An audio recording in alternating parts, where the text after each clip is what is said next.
Hi mga kabayan, I am Jen and welcome back to my YouTube channel. For today's video, ang pag-usapan po natin is tungkol sa pension loan ng mga kapensioners natin sa SSS. Alam niyo po ba na pwede na po tayong mag-file ng ating mga pension loan through SSS online portal? Yes, you heard it right mga nay, tay, lolo at lola. Pwede na po tayo mag-file ng ating mga pension loan through SSS online portal. Hindi na po natin kailangan pumunta sa pinakamalapit na SSS branch sa atin para mag-file lang ng pension loan. Hindi na po tayo mahihirapang humila, mag-commute at mag-process sa SSS branch sa atin dahil magagawa na po natin ito through the comfort of our own home.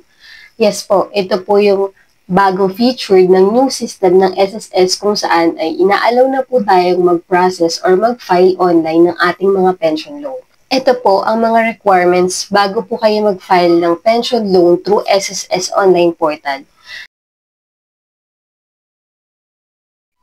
Kung kayo po ay isang retiree pensioner na mayroong my.sss account sa SSS website, pwede na po kayo mag-file ng inyong pension loan online.